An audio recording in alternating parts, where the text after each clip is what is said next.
Hi friends, welcome to கிட்டியா சமையல் vlogs. இன்றைக்கி என்ன பண்ண போகிறேன்னு பார்த்தீங்கன்னா தக்காளி பிரியாணி தான். ரொம்ப டேஸ்ட்டாக நல்லாயிருக்கும். பசங்களும் ரொம்ப லைக் பண்ணி விரும்பி சாப்பிடுவாங்க. இப்போ வாங்க வீடியோக்குள்ளே போய் இன்க்ரீடியன்ஸ் என்னென்னு பார்க்கலாம். அரிசி, இலை, ஏலக்காய், கிராம்பு, வெங்காயம், தக்காளி, சோம்பு, பச்சை மிளகா, 2 பச்சை மிளகா, தக்காளி அரைச்ச விழுது, மிளகாத்தூள், கொத்தமல்லி, உப்பு. இப்போ ஒரு குக்கரில் எண்ணெய் வச்சுருக்கேன். இதில் 2 இலை, 2 ஏலக்காய், 2 லவங்கம் சேர்த்துடலாம். இப்போ இதில் கொஞ்சமாக சோம்பு சேர்த்துருங்க. இப்போ சேர்த்துட்டு நல்லா அதை வதக்கி விட்டுக்கலாம். இது அடுப்பு கொஞ்சம் மீடியமாகவே வச்சு செய்யுங்க. இது தக்காளி பிரியாணி அப்படின்றதுனால இதுக்கு வெஜிடபிள்ஸ்லாம் எதுவுமே சேர்க்காம ரொம்ப சிம்பிளாக ஈஸியாக தான் செய்ய போகிறேன். எப்படின்றது பாருங்கள். வீடியோ ஸ்கிப் பண்ணாமல் பாருங்கள் ஃபுல்லாக, அப்போ தான் உங்களுக்கு எப்படின்றது தெரியும். இன்க்ரீடியன்ஸும் எல்லாமே நான் காமிச்சிருக்கேன். வீடியோ ஸ்கிப் பண்ணிட்டீங்கன்னா உங்களுக்கு என்ன இன்க்ரீடியன்ஸ் அப்படின்றது தெரியாது. இப்போ இதில் ஒரே ஒரு வெங்காயம் சேர்க்குறேன்.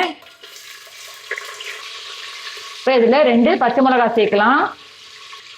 இப்போ இதில் அரைச்சி விழுது சேர்த்துடலாம். தக்காளி அரைச்சி விழுது 3 தக்காளி அரைச்சி எடுத்து வச்சுருக்கேன், அதை இதில் சேர்த்துடலாம். இது ஏன் தக்காளி அரைச்சி எடுத்து வச்சுருக்கேன்னா, அரைச்சும் எடுத்து வச்சுருக்கேன், கட் பண்ணி எடுத்து வச்சுருக்கேன். அது ஒரு புது டேஸ்ட்டாக நல்லாயிருக்கும் அது. இப்போ சேர்த்துட்டு நல்லா அதை கிளறி விட்டுக்கலாம். என் சேனல் இப்போ தான் ஃபஸ்ட் டைம் பார்க்குறீங்கன்னா சப்ஸ்கிரைப் பண்ணிட்டு பக்கத்தில் இருக்கிற பெல் பட்டன் ப்ரெஸ் பண்ணி தான் நான் போடுற வீடியோ நோட்டிஃபிகேஷன்ஸ் வரும். வேறு என்ன டவுட்ஸ் எதுன்னு கமெண்ட் பாக்ஸில் கேளுங்க. இந்த தக்காளியிலே நம்ம நிறைய டிஃப்ரெண்ட் வெரைட்டிஸ் பண்ணலாம். தக்காளி ரைஸு, தக்காளி தொக்கு, தக்காளி சட்னி, இந்த மாதிரி டிஃப்ரெண்ட் நிறைய வெரைட்டிஸ் பண்ணலாம். இது ஒரு புது விதமான ஒரு தக்காளி பிரியாணி. நம்ம வெஜிடபிள்ஸ்லாம் எதுவுமே சேர்க்காம பிரியாணி சாப்பிடணும் போல இருந்தால் அந்த டயத்தில் நம்ம இந்த மாதிரி இந்த தக்காளி பிரியாணி செஞ்சு சாப்பிடலாம். ரொம்ப சிம்பிளான ரெசிபி தான் இது. இப்போ இதில் புதினா சேர்த்துடலாம். இப்போ இதில் அரிசி சேர்க்கலாம். அரிசி பார்த்தீங்கன்னா நான் நார்மல் அரிசி தான் சேர்க்குறேன், பாஸ்மதி ரைஸ் சேர்க்கல. நார்மல் ரைஸ் தான் நான் சேர்க்குறேன். நார்மல் ரைஸ்க்கு 1 கப்புக்கு 2 கப்பு தண்ணி ஊற்றினா கரெக்டாக இருக்கும். பாஸ்மதி ரைஸாக இருந்தால் 1 கப்புக்கு 1 கப்பு தண்ணி ஊற்றினாலே கரெக்டாக இருக்கும்.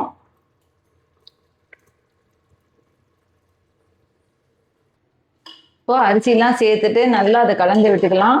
என்னோட சேனலில் எல்லா சமையல் வீடியோஸும் நான் போட்டுட்ருக்கேன். எல்லா ரெசிபீஸும் சாப்பாடு வெரைட்டி, ரைஸ்லேருந்து சாம்பார்லேருந்து பொரியல்லேருந்து எல்லாம் டிஃப்ரெண்ட் வெரைட்டிஸ் எல்லாமே நான் போட்டுட்ருக்கேன்.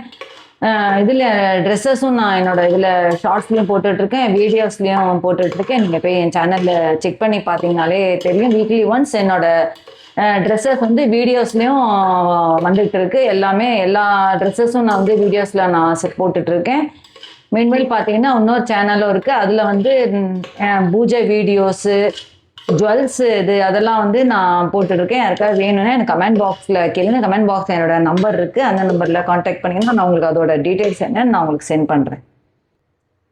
இப்போ நம்ம தக்காளி சேர்த்துடலாம். நான் ஒரு பெரிய தக்காளி கட் பண்ணி எடுத்து வச்சுருக்கேன், அதை இதில் சேர்த்துடலாம். இப்போ அந்த தக்காளி சேர்த்துட்டு நல்லா மிக்ஸ் பண்ணி விட்டுக்கலாம். இந்த மாதிரி செஞ்சால் ரொம்ப டேஸ்ட்டாக நல்லாயிருக்கும். பசங்களும் சாப்பிடும் போது தக்காளி அரைச்சிட்டு செஞ்சோம்னா, இப்போ ஒரே ஒரு தக்காளி தான் நம்ம கட் பண்ணி போட்டிருக்கோம். ஸோ அவங்களுக்கு சாப்பிடும் போது தெரியாது. அதே நிறைய ஃபுல் தக்காளி அரைச்சி போட்டோம்னா, இது அப்படியே கட் பண்ணி போட்டோம்னா பசங்க அப்படியே எடுத்து வச்சுருவாங்க, சாப்பிட மாட்டாங்க. அதுவும் இல்லாமல் இந்த மாதிரி செஞ்சிங்கன்னா கொஞ்சம் டேஸ்ட்டாக இருக்கும் உங்களுக்கு. இப்போ இதில் தண்ணி சேர்த்துடலாம். நான் சொன்ன மாதிரி தண்ணி சேர்க்குறேன். தண்ணி சேர்த்துட்டு நல்லா இப்போ கலந்து விட்டுக்கலாம். நம்ம காரத்துக்கு பச்சை மிளகா சேர்த்துருக்கோம். இனிமேல் தான் நம்ம உப்பெல்லாம் சேர்க்க போகிறோம், பொடியெல்லாம் சேர்க்க போகிறோம். இப்போ 1 ஸ்பூன் தனி மிளகாத்தூள் எடுத்து வச்சுருக்கேன், அதை இதில் சேர்த்துடலாம். இப்போ இதில் உப்பு சேர்த்துடலாம். இப்போ எல்லாத்தையும் சேர்த்துட்டு நல்லா கலந்து விட்டுக்கோங்க. இது மூடிட்டு ஒரு 3லேருந்து ஒரு 4 விசில் வச்சு இறக்கினீங்கன்னா ஒரு அருமையான ஒரு தக்காளி பிரியாணி. வெஜிடபிள்ஸ்லாம் எதுவுமே இல்லாமல் சிம்பிளாக செஞ்சிடலாம். பாருங்கள் தக்காளி பிரியாணி.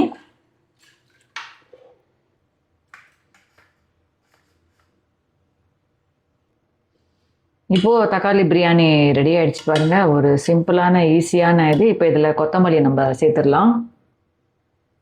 இப்போ இதில் கொத்தமல்லி சேர்த்துருங்க. இப்போது ரெடி ஆகிடுச்சு பாருங்கள். இப்போ அது பவுலில் ட்ரான்ஸ்ஃபர் பண்ணிக்கலாம்.